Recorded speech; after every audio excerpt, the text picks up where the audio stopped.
नमस्कार, आज मी बनवणार आहे जबरदस्त टेस्टी असा राजमा मसाला।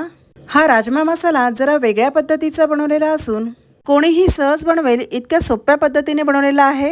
अशा पद्धतीचा राजमा मसाला तुम्ही एकदा बनवाल तर याची चव तुम्ही कधीच विसरणार नाही। लहानांपासून मोठ्यांपर्यंत सगळ्यांच्याच आवडीचा हा राजमा मसाला अशा पद्धतीने बनवला तर तो जबरदस्त टेस्टी बनून तयार होतो।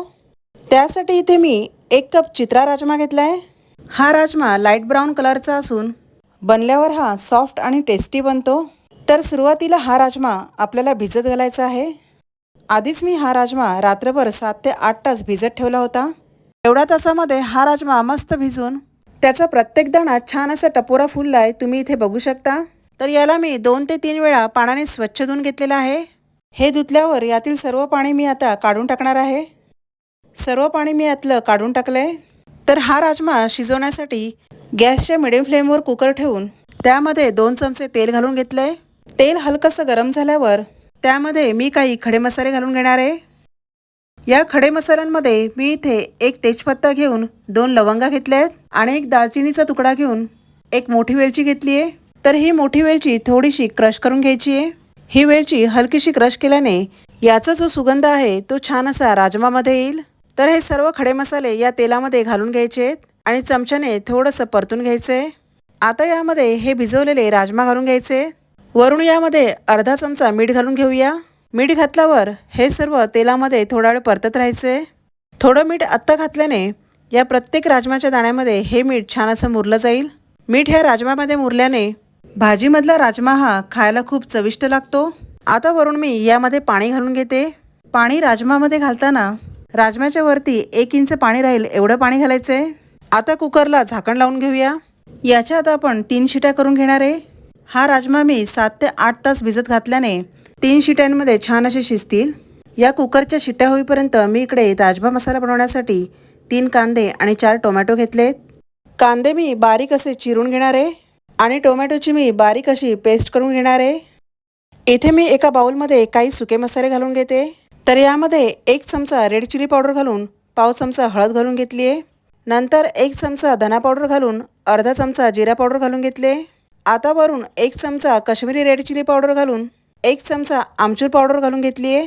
यामध्ये आता थोडंसं पाणी घालून हे सर्व मसाले छान असे मिक्स करून घेऊया। हे आता थोड्या वेळसाठी साईडला ठेवून देऊया। तोपर्यंत हे मसाले या पाण्यामध्ये मस्त असे फुलतील। इकडे आता कुकरच्या 3 शिट्ट्या झालेल्या आहेत। आता गॅस बंद करून हा कुकर पूर्णपणे थंड होऊन देऊया। कुकर थंड होईपर्यंत राजमाची भाजी बनवण्यासाठी इथे मी गॅसच्या मिडियम फ्लेमवर कढई ठेवली आहे। त्यामध्ये 2 चमचे तेल घालून घेतले। तेल थोडंसं गरम झाल्यावर त्यामध्ये अर्धा चमचा जिरे घालून घ्यायचे। जिरे छान असे फुलल्यावर त्यामध्ये पाव चमचा हिंग घालून बारीक चिरलेले 3 कांदे घालून घ्यायचे। हे कांदे सुद्धा या तेलामध्ये थोडा वेळ फ्राय करून घ्यायचे। कांदे हे थोडेसे मऊसूत झाले की त्यामध्ये 1 चमचा अद्रक लसूण मिरचीची पेस्ट घालून घ्यायची आहे। अद्रक लसूणचा कच्चेपणा जाईपर्यंत ही पेस्ट या कांद्यामध्ये चांगली परतत राहायची आहे। कांदे आणि अद्रक लसूण मिरची यांची पेस्ट छान अशी एकजीव झाल्यानंतर यामध्ये टोमॅटोची पेस्ट घालून घ्यायची आहे। ही टोमॅटोची पेस्टसुद्धा या कांद्यामध्ये चांगली मिक्स करून घ्यायची आहे। वरून थोडंसं मीठ घालूया। मिठामुळे हे टोमॅटो लवकर सॉफ्ट होतील। आता या टोमॅटोचं पाणी थोडंसं सुकेपर्यंत हे टोमॅटो यामध्ये थोडा वेळ परतत राहायचे। ही ग्रेव्ही थोडीशी घट्ट झाली की त्यामध्ये हे सर्व मसाले घालून घ्यायचे। त्याच बाउलमध्ये थोडंसं पाणी घालून ते मसाल्यांचं पाणीसुद्धा यामध्ये घालून घ्यायचे। आता यातील मसाले चांगले शिजेपर्यंत आणि ही ग्रेव्ही थोडीशी घट्ट होईपर्यंत मी इकडे कुकर पूर्णपणे थंड झाल्यावर त्यावरील झाकण काढून त्यातील राजमा शिजलेत का ते आपण बघूया। तर राजमा इथे छान असे शिजलेले आहेत। तर इकडे ग्रेव्हीसुद्धा हलकीशी घट्ट झालेली आहे आणि या ग्रेव्हीला कलरसुद्धा किती मस्त आला आहे। तर अशा घट्ट झालेल्या ग्रेव्हीमध्ये हे शिजलेले राजमा यामध्ये सगळे घालून घेऊया। आता हा राजमा यामध्ये जास्त वेळ शिजत ठेवायचा नाही आहे। 2 ते 3 मिनिटेच यामध्ये शिजून घ्यायचे। जास्त प्रमाणात यामध्ये शिजवल्यावर राजमा असा अख्खा न दिसता ते जास्त प्रमाणात शिजले जातील। वरून आता अर्धा चमचा गरम मसाला घालून 1 चमचा कसुरी मेथी क्रश करून घालायची आहे। हे दोन्ही या भाजीमध्ये चांगले मिक्स करून 2 चमचे यामध्ये तूप घालून घेतले। तुम्हाला जर तुपाऐवजी बटर घालायचं असेल तर बटरसुद्धा यामध्ये तुम्ही घालू शकता। त्यामुळे भाजीला अजून चव छान येते। थोडा वेळ या भाजीला आता चांगली उकळी येऊन देऊया, म्हणजे हे सर्व मसाले या राजमामध्ये छान असे मिक्स होतील। या भाजीला छान अशी उकळी आल्यावर वरून या भाजीला तडका देऊया. त्यासाठी गॅसच्या मिडियम फ्लेमवर हे भांडं ठेवून त्यामध्ये 1 चमचा तेल घालून घेतले. तेल चांगलं गरम झाल्यावर त्यामध्ये 5-6 लसणीच्या पाकळ्या ठेचून घालायच्या आहेत. नंतर 2 मिरच्या उभ्या चिरून घालायच्या आहेत.